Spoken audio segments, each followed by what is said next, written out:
if you don't know what you want to do with your life, go start a business, because you learn so much about so many important things. You learn so much. You'll learn about how the economy works. You'll learn about human behavior. You will learn leadership. You will learn what you're good at, and you will also learn very quickly what you suck at.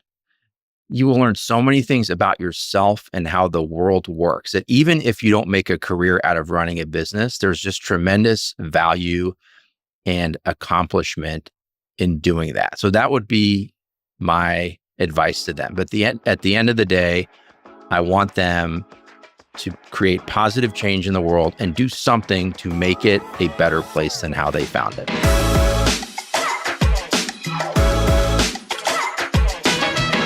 Andy, welcome to Diners and Deals. We are not in a diner, but we are going to be discussing deals and all that stuff. But we did have breakfast at the famous S&G Diner in Lincoln Park. Did it disappoint? No, it was legendary. It was everything you've said it would be and more. I wish we were there now. I'm still digesting the skillet that I had there. Okay, yes. Did you go with the Athenian? I can't remember. Yes. Okay. Yeah. Maria put you in the right direction. I've got some behind the scenes S&G stories, but that's for a later time. So anyway, everyone, I'm here with Andy Kvesic. Andy and I became friends. I think it's almost 4 years. It's 3 or 4 years into this journey. Andy is now the CEO of Aprio Legal. He's just an incredible person, an incredible entrepreneur. He has got quite the story about building, transacting, transforming. There's so much we're going to try to put in here. I have a feeling we're going to have to do like round 2 of this because we only have so much time today. But Andy, tell us about Aprio Legal. Thanks, man. Thrilled to be here. Thrilled to be a guest on a podcast that I've listened to, kind of going through an exit and building a firm and being an entrepreneur. So it's an honor to like be on the pod now. But yeah, Aprio Legal, full service business law firm based in Scottsdale, Arizona. What's different about us is we have non-lawyer owners, and we also provide comprehensive professional services. So along with business law, we have an accounting firm, wealth planning practice, audit practice, business advisory practice, all combined and all complementary to the business law services that we already provide. That's amazing. Is there anyone, in your opinion, that matches who you all are today in the United States that you can think of? Not that I can think of. No, it's very cutting edge. We were the first law firm of our type to do what we did with the non-lawyer ownership. We're now the first firm to be acquired by another non-lawyer owned firm and combine all of these professional services under one roof. So very, very unique, very exciting. All right. So let's talk about the whole journey. And I do want to spend quite a bit of time on the exit and what you're building in the future. But let's go way back. Where'd you grow up? I grew up in Arizona, in Tucson. Stop it. You're from Arizona? I'm from Arizona. I know this, but so my parents are Croatian immigrants. They moved here in the mid 70s. I was born in the US, but I'm a product of the American dream. Like my parents were the classic immigrant story. They were political and economic refugees. They left communist Yugoslavia. They were coming to the United States, looking for a better life for themselves and their kids. And like many immigrants, they landed in Cleveland because my dad had a friend of a cousin that worked there. Yep. And so that was their first stop. After 2 years of that, it was too cold. So they ended up moving out to the desert. But I grew up in Arizona. What took them to the desert? Do you recall? I think it was just too cold. I mean, my parents were farmers. So they came from very, very frugal backgrounds. Neither of them had a formal education. To this day, my mother still doesn't read or write English. My dad speaks very broken English. And so they grew up in kind of a warm, hot farming environment. And so the winters in Cleveland were just not for them. I get it. I have to tell you this little funny story. So as you know, my wife was a refugee, and she and her family came from Iran. And the kids have become very assimilated. Her mom, as you know, who lives with us a lot of the time. But a portion of her family settled in California. And because of the Persian enclave there, they've never learned how to read or really speak English. And the funniest thing is I've been to their house where they are watching Spanish telenovelas dubbed in Farsi. That is a real thing. That is a real thing. So born in Tucson, and what was growing up like for you? And at what stage did you think about, did law, the practice of law, coming into the equation? And with that same question, I'm curious to know, was the entrepreneurial bug something that you caught early or later? So growing up, it's interesting. It's almost fascinating for me to look back on it, because in the moment as a child, you don't think about these things, but as an adult, as a parent, a husband, someone who has his own family, own career, now thinking back to how I grew up, it's just wild to me. So grew up in a 2-bedroom apartment. It was me, my 2 older sisters, and my parents. They started a business. It was a preschool in Tucson, and it was in a very bad part of town. Most of the kids that went there were on welfare. But again, my parents, like, they didn't have any connections to the community. English was their second language. Like, they had no money when they came to the US. And it was really a function of like the immigrant grind. I mean, that is really a thing. Absolutely. And so as I remember as a 8 or 9-year-old kid, in 2nd grade, going to the grocery store with my mom to get groceries that week for the preschool. At the checkout line, writing checks out to the cashier because my mom couldn't write. And so I think about my son now, who's in, 2nd, 3rd grade, like, he's not doing things like that. Right. Yep. But to me, it was just very normal at the time. I didn't think it was odd as a kid to be doing those things, or filling out my own paperwork, like as a 2nd or 3rd grader to go to school, right? Writing my own name and social security number on paperwork. It was just very normal to us. Yeah. And so I developed a sense of independence and resilience. And, when you don't have anything, you don't have a lot to lose. But again, this is every first generation American, like, kind of has that in them, where they just learned to do it through the grind. Absolutely. Absolutely. And so tell me about then, as you became older, going to college. What did that process look like for you? Yeah, interestingly, with my parents not having a formal education, they still had very, very high standards for us as kids. And I'll never forget, coming home from school, and I think this was in like junior high. And I remember some of my buddies talking about their parents giving them money for grades. They'd get $10 for an A and $9 for a B and $8 for a C. And I was always a high achiever. I always got good grades. I always got straight A's. And I remember coming home with my report card, and it was like 3 A's and an A- in science. And I was super proud. And I'm doing the math in my head. I'm like, this is going to be a quick $40 from dad. I'm going to explain to him how these American kids do it. And I show him my report card. I'm super proud. And all he says was, what happened in science? And so that was always the standard for me. So going to college was never a question. Like, it was always expected that we would do that and succeed. And naturally, like, at the same time, considering what my parents went through to come to this country and everything that they achieved for us, there was never a point in my life where I could come home and just be a loser. Like, I could never look at my parents and just say, hey, I'm just going to mail it in. Right. So we always had very high standards for ourselves. But going into the legal profession was not something that I had ever considered. Never had lawyers in the family. Didn't have much advice from kind of a mentoring standpoint on the educational front, because no one in our family had gone to college. So it was just kind of on the fly figuring it out. Sure. So where did you go to undergrad? Remind me. University of Arizona. Okay. In Tucson, of course, because of course. Why would I leave town? My parents were like, what do you mean you're going to go to school out of state? There's a school down the street. You're just going to go to school here in Tucson. And what did you start studying when you enrolled? What did you think you were going to study? Oh, I thought I was going to study aerospace engineering. Don't ask me why. I sat through one orientation and thought, I'm not doing this. So I walked over to the business college. That just seemed like it was more my speed. There was a lot more I could do. So, and my parents owned a business. And so Sure. studied business management at U of A. Interesting. And then at what point in time did the idea of the practice of law come in for you? When did that first hit? It was after college. So I graduated from U of A with a business degree. And again, at that point, still didn't feel like I had achieved much. And so I was working. I worked all through college because that's just what you do. But that's just that's again, that farmer mentality. You're just going to work really hard and keep working. Yep. So worked all through college at a bank, continued working at the bank, and then thought to myself, there's more that I can do.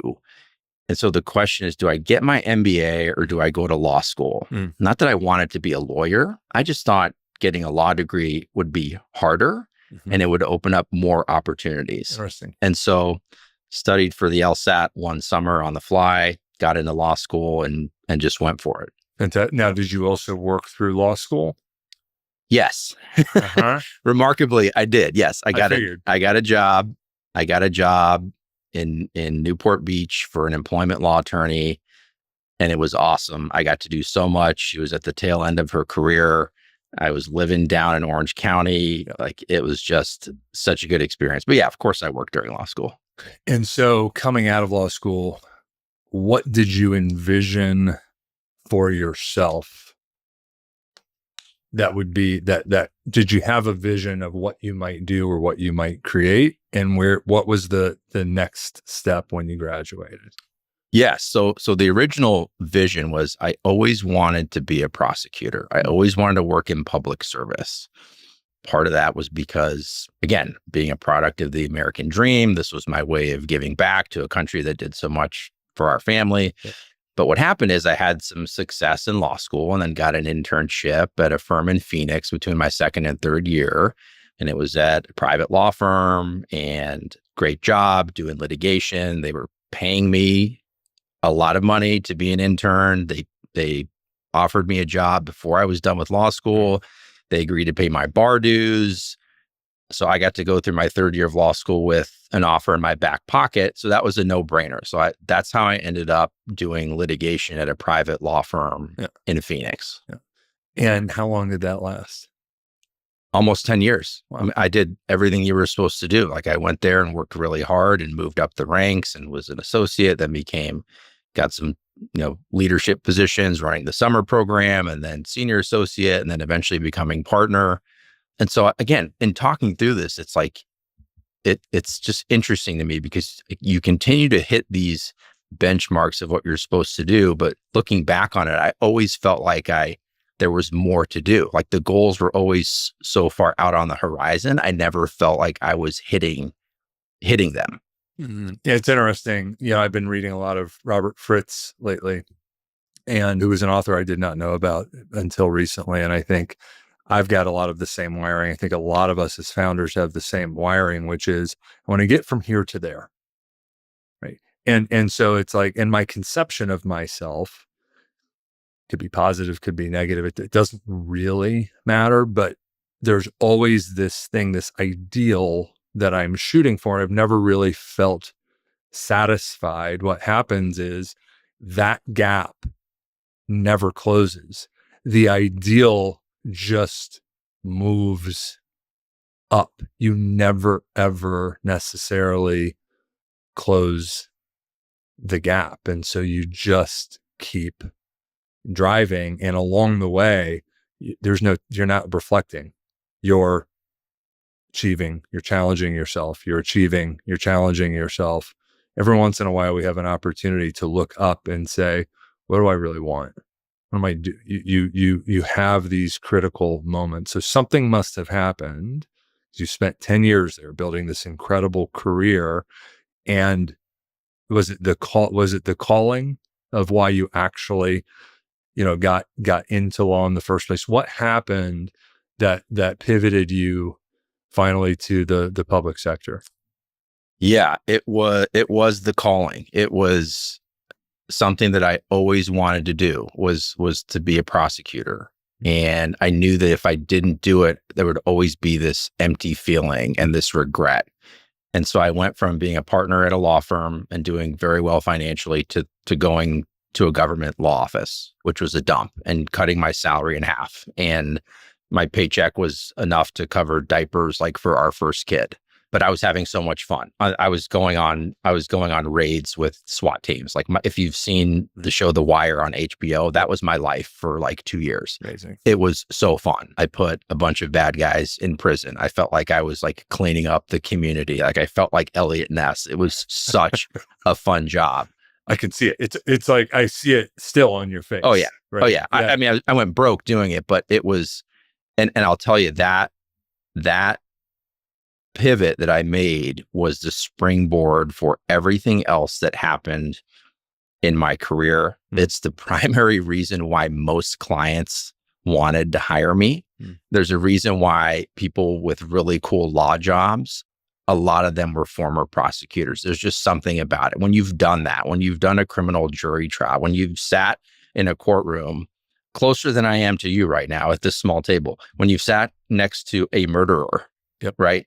A little breach of contract civil litigation lawsuit, like you don't really lose a lot of sleep over that. That's right. So great experience. Yeah, I'm so glad I did it. But going back to your point on, when do you achieve the goal? Like there's never, for founders, it's really about the journey. And you've said that before. There's never a time to spike the football. That's right.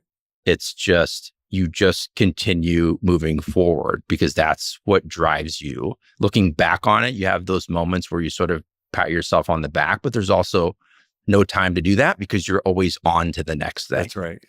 That's exactly right. And so how long did you spend in public service? I was there for 4 years, and in state government, I was fortunate enough to move up to some other more senior roles for other agencies, to be a general counsel, and learned how the practice of law works in government. And then from there, got recruited to go back into the private sector. And that's kind of where I got a taste for private equity, family office, that side of the practice of law that I hadn't quite experienced before. Talk about that. Yeah. So I look at my job now and I think back to all the other positions I had. They all led to this moment. They all gave me some piece that has contributed to what I do now. So working at a private law firm, you learn really the traditional practice of law and how law firms operate and how they make money and the pros and cons of it.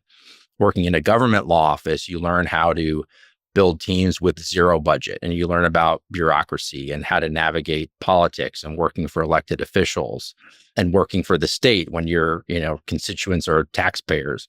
And then you go into the private family office role where you're managing outside counsel and seeing some of the inefficiencies there and how expensive the law practice is and how fractured it is and how difficult it is for the client. Harnessing all those things into one role now was like incredibly valuable. But working for the family office was great because working with true entrepreneurs that are not lawyers, people that are not afraid to deploy capital, that know how to use capital strategically. And rather than being a legal advisor that just assesses risk and tells you all the things that can go wrong, when you're working for a highly successful family office, you need to find a way to get them over the finish line. They are not hiring you to write a memo on all the things that could get screwed up if we do this deal. That's right. Okay. They're hiring you to get the deal done. That's right. And assess risk. And so I learned so much about how to manage risk, how to actually care about the things that really matter in business, and realize that some risk is okay. In fact, in certain circumstances, a lot of risk is okay because it could end up being tremendously profitable. And that was a skill set that I hadn't developed up until that point. So for my entrepreneurial career, it was just a tremendous experience. Yeah, I understand, all of that. And I find it, quite honestly, in the work that I do, so difficult to find lawyers that have that mentality when I am trying to execute a buy and build, right? And as an entrepreneur, you think about, we're staking it all. We're not working for anyone, we're working for ourselves. We're building this. Like we are staking it all. I'm looking for someone. I'm looking for someone to really help me, not get in my way. And it's difficult, I would say, to find really, really good legal professionals that can support the entrepreneurial journey. They're out there, but I would say it's more the exception, not the rule. Yeah, it is rare. It is rare. And it's the foundation for why we, went in and built Radix Law and then became Aprio Legal. It's the foundation for the way I think now, for the way I advise clients now, for the types of clients that we attract. It's just a different way to be more of an advisor, a counselor, a business partner, someone that helps people become more successful versus someone that sort of comes in and tries to keep people out of harm's way. So here you are working with the family office. And what then takes you and propels you on the entrepreneurial path? This is one of those other pivots. And again, I think back on it, like there's no rhyme or reason to my career path. I never set out to do these things. And I've always been this way. I've always just gone with my gut. And so always had an entrepreneurial bug, always had sort of this creative part of my brain. Every role that I was in, whether it was the private law firm or in government or the family office, I was constantly identifying things that could be improved, ways to make things better. And I couldn't stop because that's just how my brain works. But at the same time, I had every lawyer's dream job, which is in-house counsel, general counsel. You're not billing hours anymore. You have one client. No one in their right mind would go back to a law firm, a private law firm, to bill hours again. But I was presented with this really unique opportunity in 2021 when Arizona changed the rules on who could own law firms. I was presented with this opportunity to acquire a law firm with some non-lawyer business partners. And at first, like most people, I thought that's crazy because non-lawyers can't own law firms. But then as I thought about it, it occurred to me that there's a lot of things that could be fixed in the legal profession. And so this was an opportunity for me to take all of these ideas that I had, all of these things that I thought could be improved in the legal profession, and build my own firm and do it the way that I thought we could do it to increase value to clients, to build a better business, to build a better place for attorneys to work, and to harness other professional services that relate to the practice of law. So that's what got me out of the family office. How did they find you? This group of investors with this idea? They were colleagues in the community. I just, a buddy of mine called me and said, hey, I wanted, hey dude, yeah, kind of like you called me. Yep. Hey dude, we should do this. It's probably over a beer. And that was it. And they thought, you're the guy, there's not really anyone else that gets it. We don't really trust anyone else to do it. And we believe in you. And so to a certain extent, they were betting on me, which was awesome. And so the idea that I could go into a business and like hand select our business partners to run this law firm was pretty incredible. The funniest part of the story is as we had kind of our base ownership group that we wanted to bring on, and they all came from different industries and would offer a different expertise. But we also were going out to other individuals in the market that we thought would drive business and revenue to the firm. And some of them didn't quite get it, which is understandable. A lot of people still don't get this concept. And so they were 50-50 on whether they wanted to be part of it, but we were moving towards the acquisition. We were going to acquire this firm. And we did it. And that day came and went, and we took over the firm. And then we started getting calls from like 3 or 4 people that said, hey, about that law firm thing, we're interested in being involved. And it's like, guys, we didn't hear from you. We've already moved forward. And a few people were like really upset that they wanted to be involved and didn't get to be a part of it. But that's how it went. That's how it goes. Yeah. Now you were almost taking, some would say, like a double risk. It was almost like doubling down entrepreneurially, because the ABS program at that time was also very young, if I'm not mistaken at the time. Which, like, how many ABSs are there today in Arizona? How many entities? There's close to 150. When you decided to do this with your partners, how many were there? We were the 5th license to ever be approved. We were the first one that was a traditional multi-lawyer full service law firm. And so there was no playbook for what we were doing. And in fact, at our approval hearing, I'll never forget, there's a committee that decides these things, and it's a public body, and it's almost like going to a city hall or, a town council meeting, when it came time for one of the committee members to make a motion to approve our application, the room went dead silent.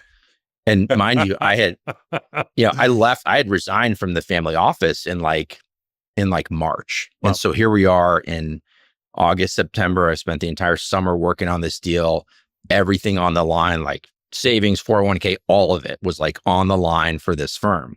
And we're at the moment where we're waiting to get our approval, and the room is dead silent. And not a single person made a motion to approve this idea that we were going to be a traditional law firm. That's all we were doing. There wasn't anything exciting about it. Right.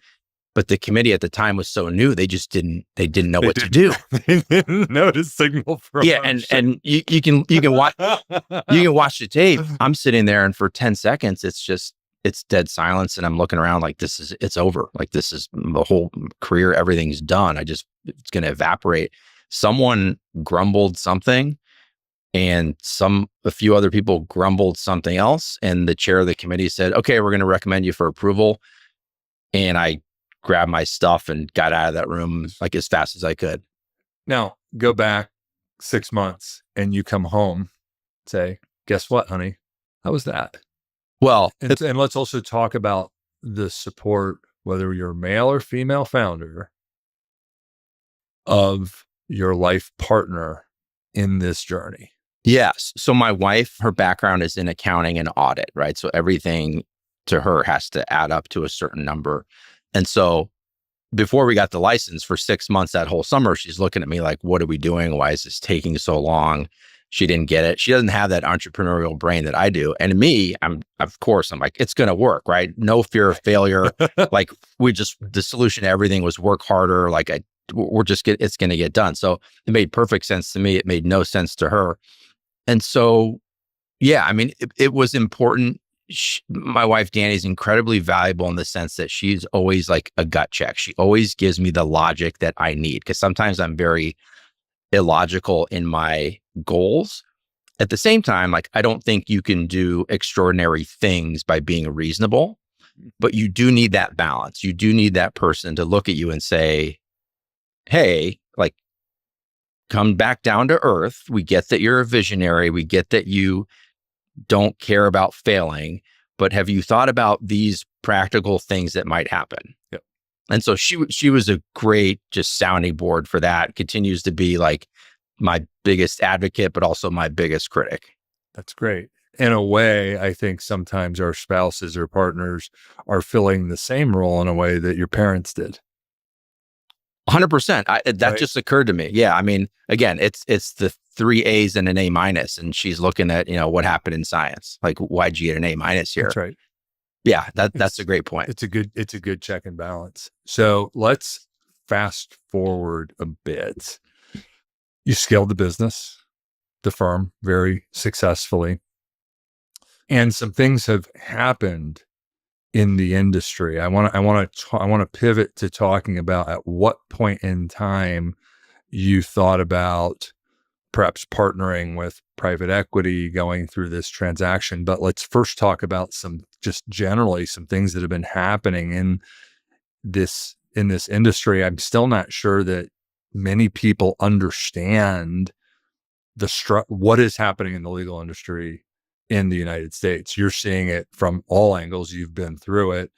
And there's the ABS, there's what we call an LSO or an MSO, there's a hybrid structure.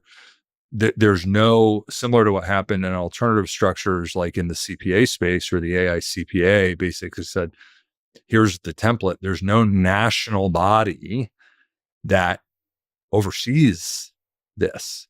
So can you just talk for a minute about, what is happening in terms of private non-lawyer investment in legal businesses and law firms in the United States? Can you talk about that a little bit, and then talk about what then had you start to think about scaling with even more, outside investment, and then preparing for and going through a transaction?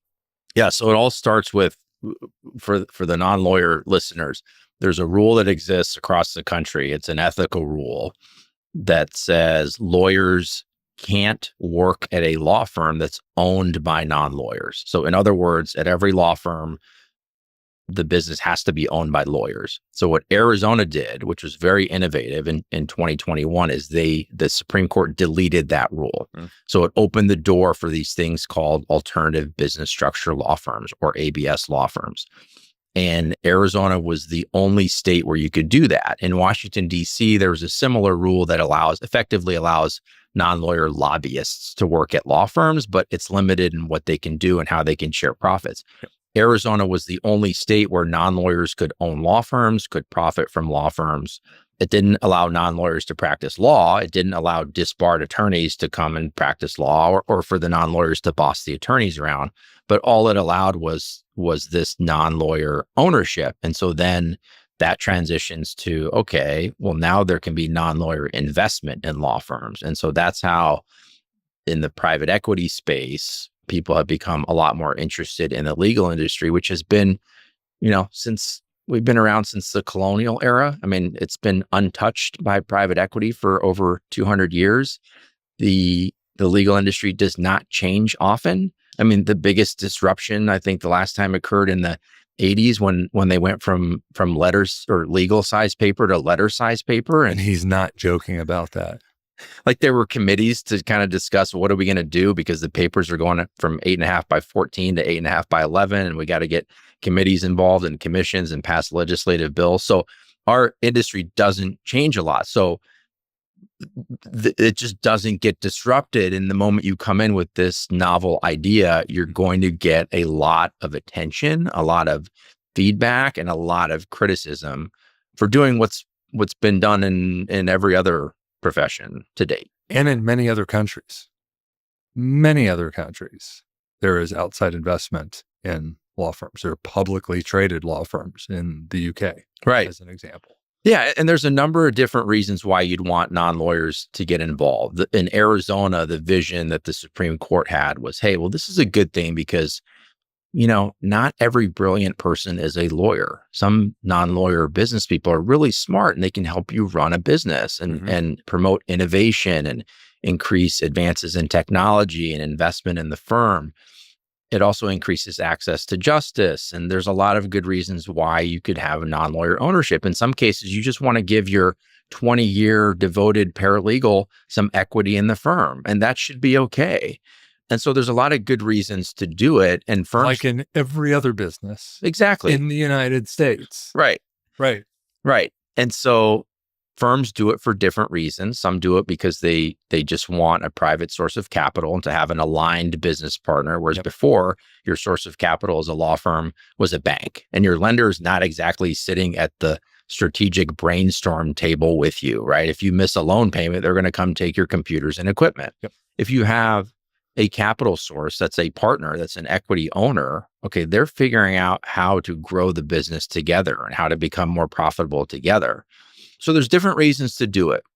I did it, and we did it because I always felt like there was a place to have comprehensive professional services under one roof.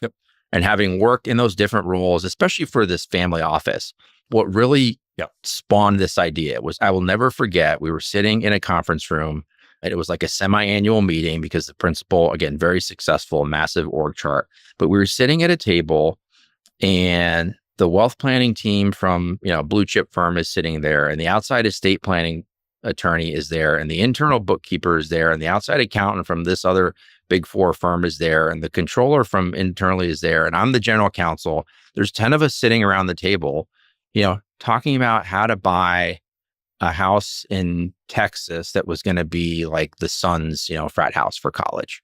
And you can hear the meter running. And I'm looking around thinking, this is so inefficient. So inefficient. Yes. All of these people should work at the same place. And we should have had this meeting together under the same roof. And the principal should have walked in from his jet, signed the paperwork, and then gone back to whatever. We came up with the solution. We've already engineered this, right? Very efficiently for you. And we're getting this done for you. Exactly. Right. That's right. So I thought there's got to be a better way to do this. Why can't all these people work at one place? And so that was the vision. That was the genesis for starting our ABS law firm, is having a business law firm at the center of the spokes, this wheel of professional services, which could include accounting and wealth planning and tax and real estate and all these other things that successful entrepreneurs need that currently they have to go to 6 different offices to deal with.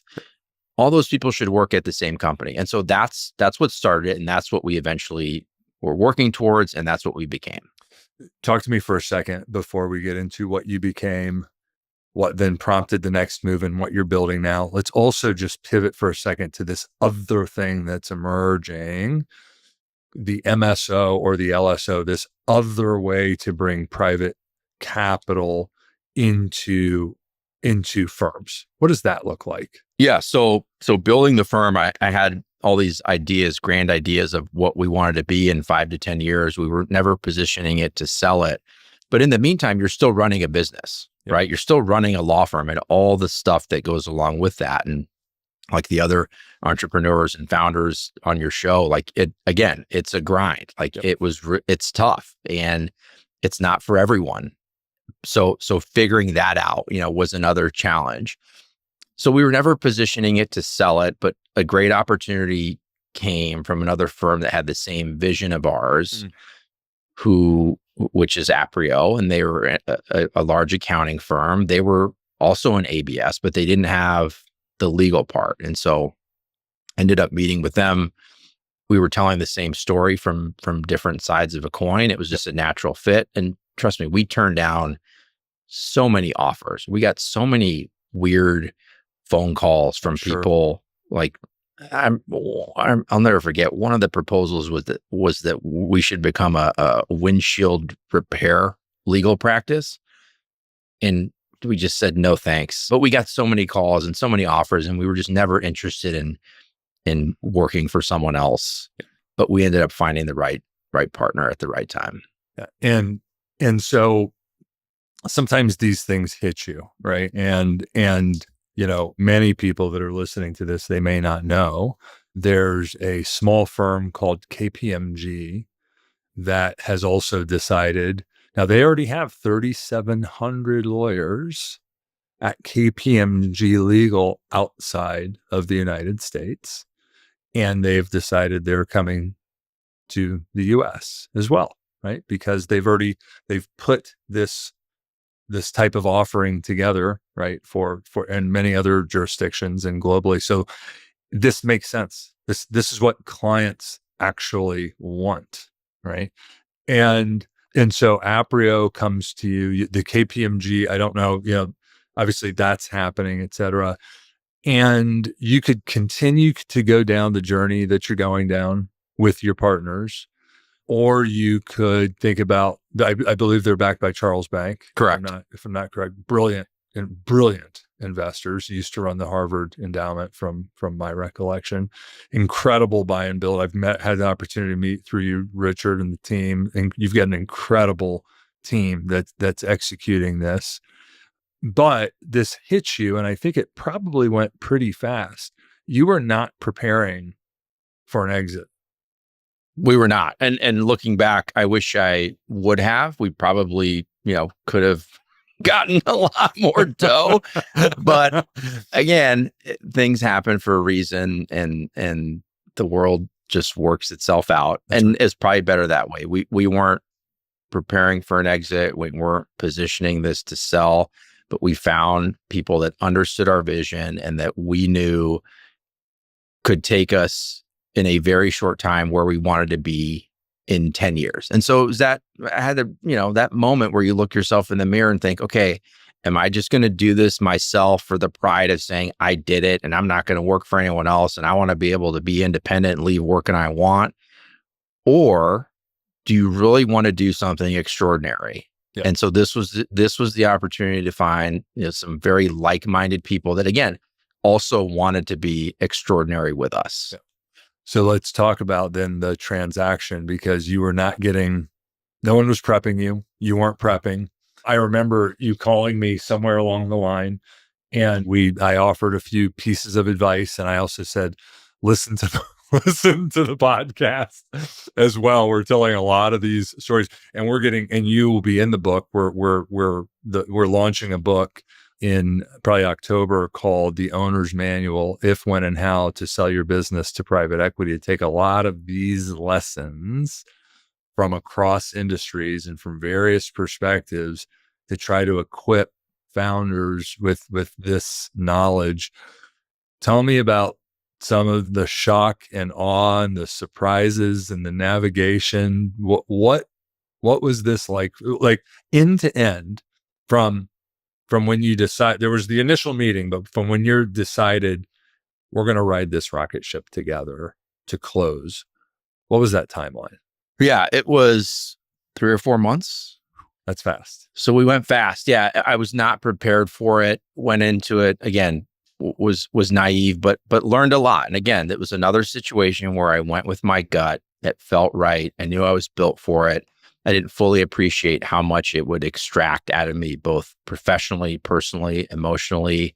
Yep. I understand now. I fully understand now why people will tell you how many exits they have, and they sort of wear that as a badge of honor, because before I didn't fully appreciate it. It's like telling someone how many times you've bought and sold a house. It's like, who cares? But now that I've gone through a transaction, you fully understand what's involved and how challenging it can be, because you're dealing with financials and going through due diligence and dealing with operational transitions and rebranding and getting your employees on board and getting your clients on board. And you still have a day job of running your own firm. And God forbid, especially in this day and age, that your numbers, your performance slips as you are going through the gauntlet. Right. And again, with no playbook, going through that every single day, effectively working six jobs at once, and not even considering the fact that, at 5 o'clock, I've got to go coach Little League. And these 8 and 9-year-old kids don't really care that I'm going through a transaction, right? Like, we're playing you got to teach these kids how to hit a ball the opposite field on the outside corner of the plate. That's right. They don't care about all the grind that I'm going through. And it's typically based off of, in most deals, this is based also off of a letter of intent.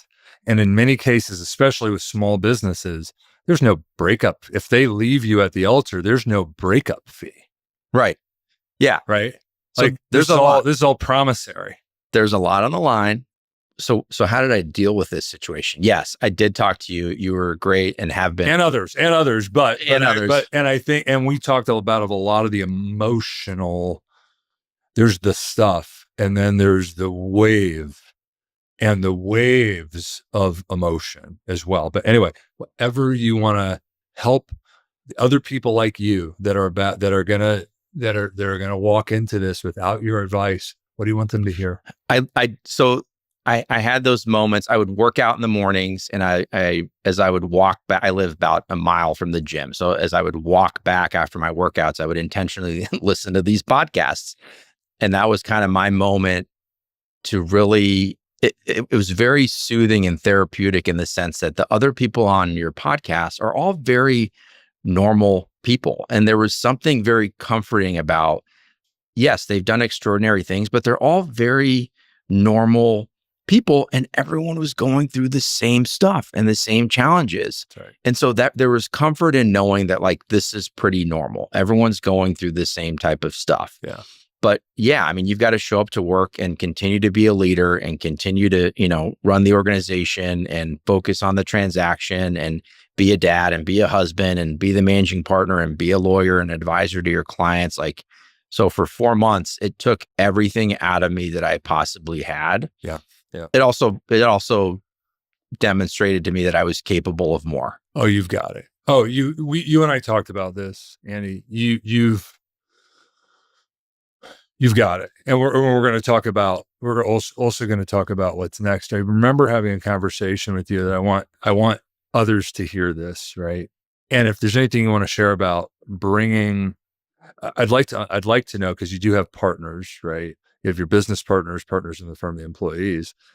At what stage do you fully bring everyone, make this known? There's no right or wrong playbook for this. Now, in your case, right? You had investors, you've got partners. So there's like those that need to know, those that don't need to know. But, thinking about, those that joined you, yes, they did join you to do something exceptional, to do something unique and different, to go through the entrepreneurial journey. And a lot of people want to continue to stay on that founder journey, that entrepreneurial journey. And so now they're thinking about, oh, well, now we're going to go join this large private, like this is a departure from what they're doing. And so there's all this alignment building that you have to do. Can you talk about what that, then there's all the diligence and the financials and running the day to day. Can you talk anything you want to share about that, how you manage that portion of the journey? Yeah. So what founders and entrepreneurs will appreciate is no one cares about your company as much as you do. Like your employees just don't look at it the same way as you do. And not everyone is a visionary. And a lot of people don't want that job. And it's totally understandable. There are many days where I just wish I was an employee. Don't we all? Yeah. So, Yep. So getting them to buy into that vision is always going to be a challenge because again, they don't look at it the way that you do. But I let the team know when it was well in advance, but it was after LOI stage, because what happened was we signed an LOI, which was just, nothing had been finalized. We hadn't finalized the deal docs. We were just going to commence due diligence, but the press got a hold of it.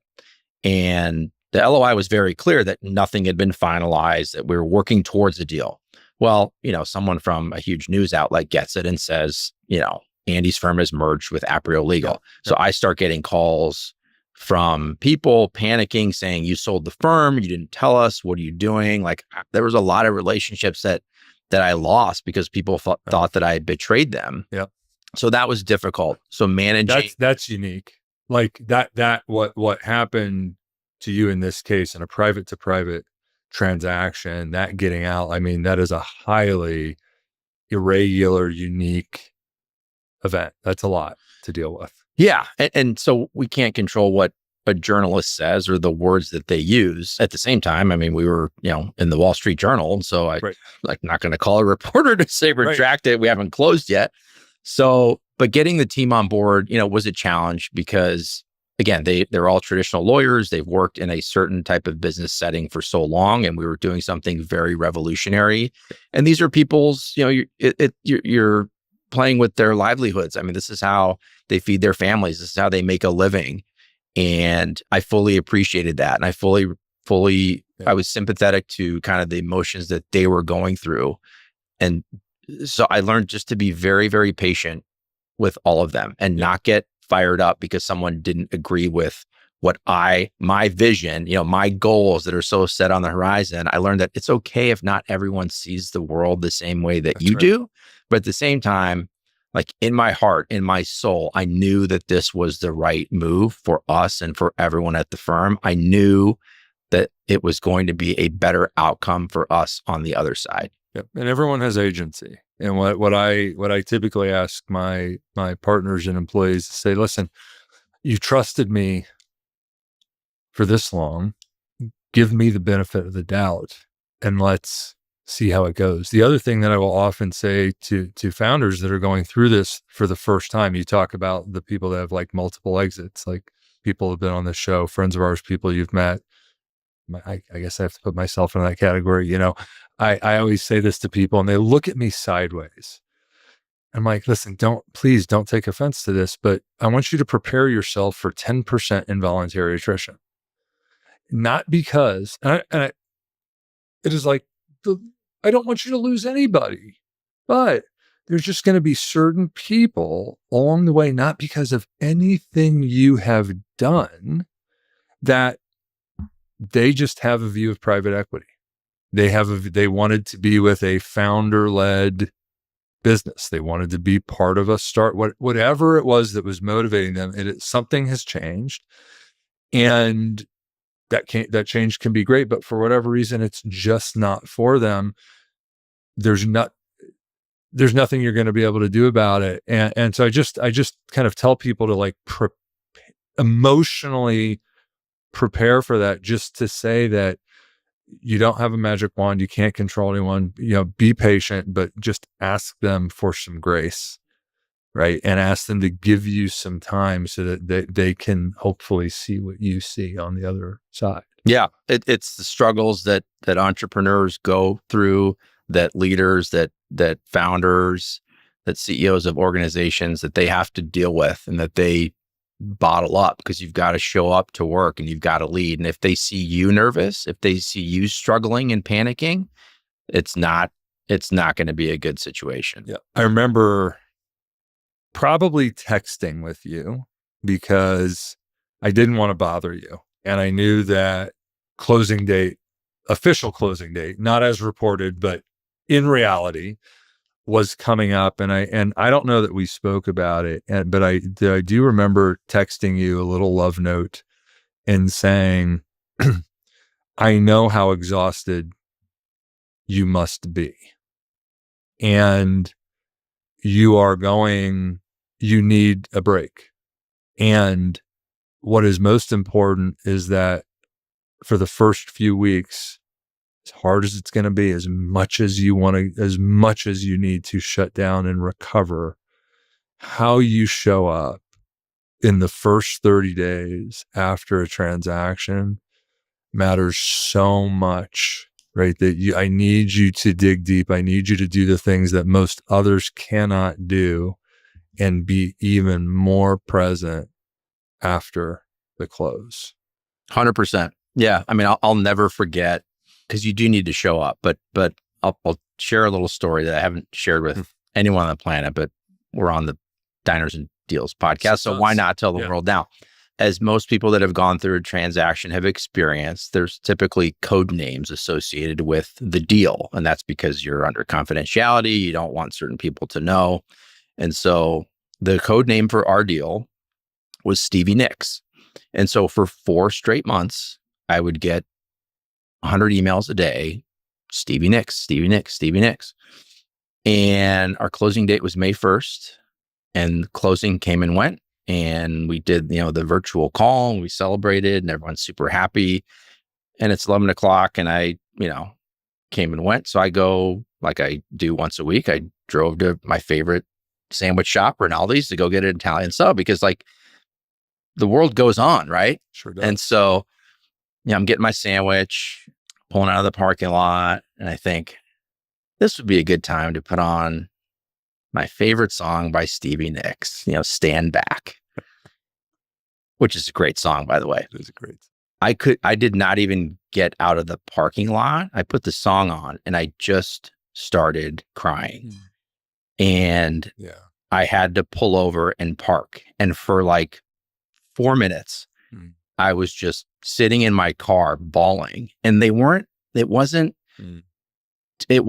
tears of sadness. It wasn't happiness. It wasn't relief. It was just a lot of, I think, built up emotion, everything that I had bottled up for 4 months to make this happen, right? To get this, everything that I had built, everything that I had worked towards, my whole life, my whole career. You can't express how you're feeling in the moment because you're just trying to get the deal done. So for those 4 minutes, it's when it all came out. Yep. And then, stop, song ended. I put it on repeat, obviously, but got it together, went back to the office, and just went back to work. Yeah. And to this day, every time I put that song on, I'll get a little bit choked up. Yeah. But I'm sure many founders that have gone through an exit will appreciate that. There's always some release that has to happen. Otherwise you'll go crazy. You'll go crazy. And I've probably, I'm not an emotional guy. I've probably, cried less than 5 times in my life. So that was I believe it. I believe that. I know this about you, and I believe that about you. And I can't tell you how much I thank you for sharing that. If anything that you could share, Andy, that's first, you being vulnerable enough to do that is incredible. And, it's, I'm not surprised that it was a very, rare occasion for it. I do remember us talking about, that first 30 days, but I remember saying, dude, you got to go do something. You got to shake this loose. And I learned a lot of that from the work that I've done in trauma therapy and trauma recovery. I remember reading, Pete Walker's books when I first started to understand the mind and how animals shake off things. Like if a gazelle is attacked by a lion, and it will fawn, right, and play dead, right, and so we see this happen, and the lion won't know that it's dead. It will carry it back, right, to its lair, and it will come out of the fawn state. We've seen this, right, in like nature videos. Think of how it shakes, and it shakes it off, and it shakes it off, Right. and it shakes it off, and it is clearing out all that stuff, right? And it's incredible that you had that clearing of it.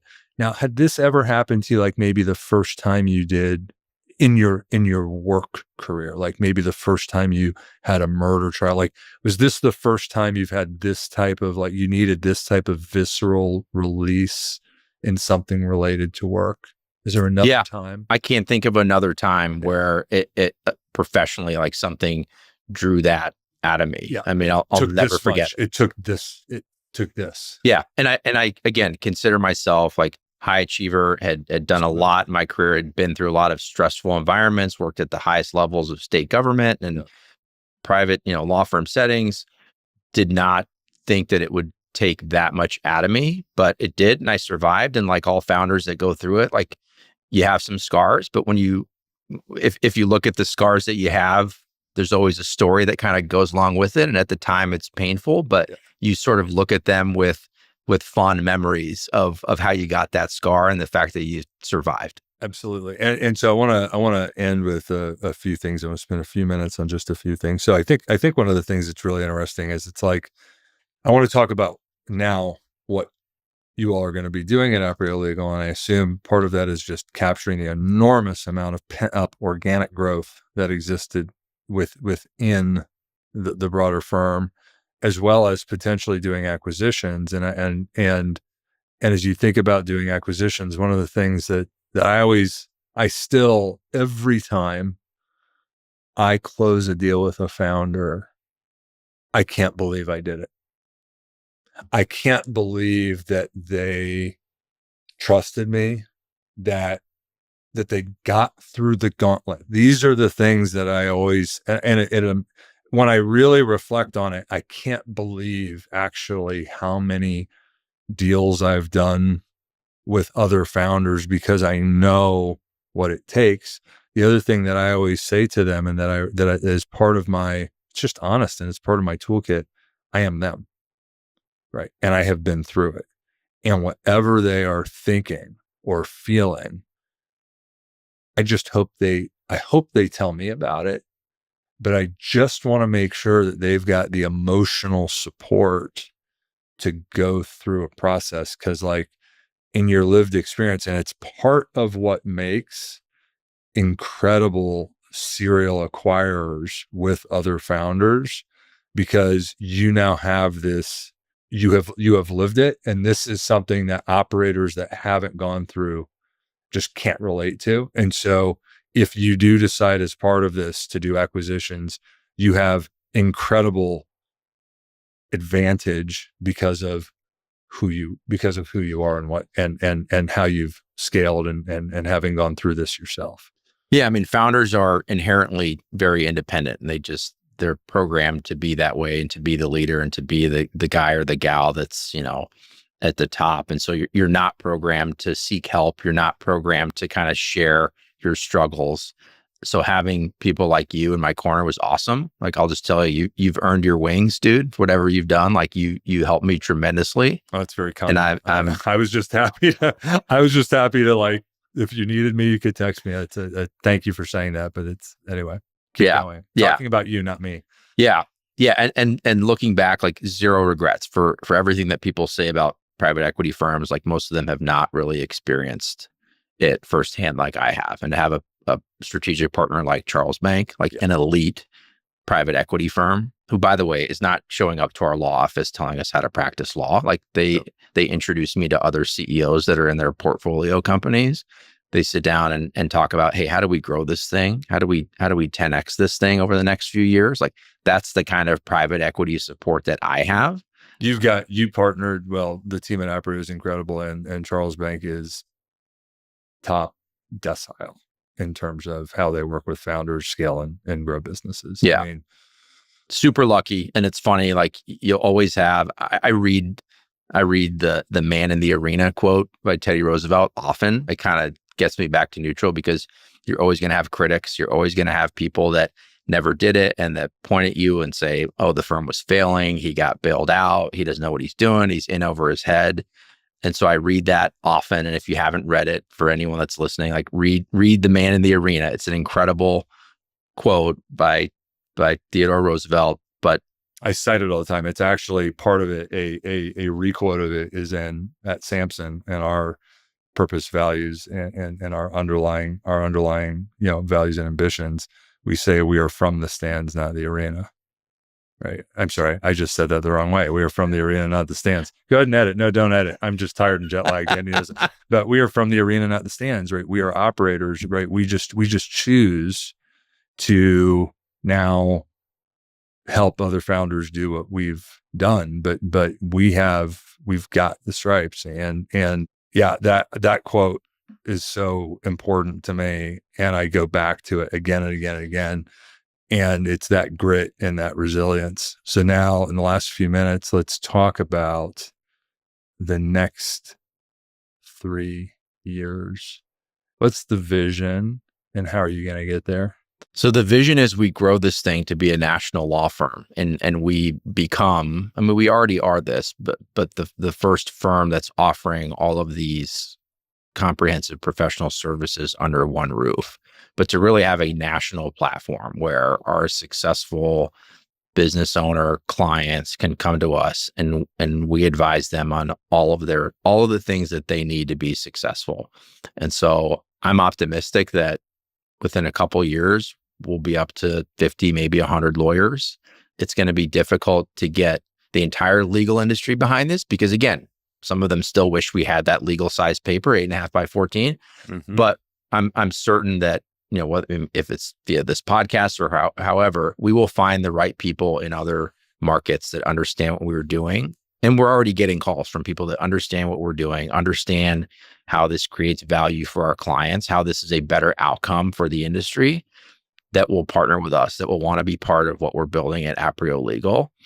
And again, maybe it's naive, but it's how I'm wired. Like we will get there. We will change the world once again. We will revolutionize something that's never been revolutionized.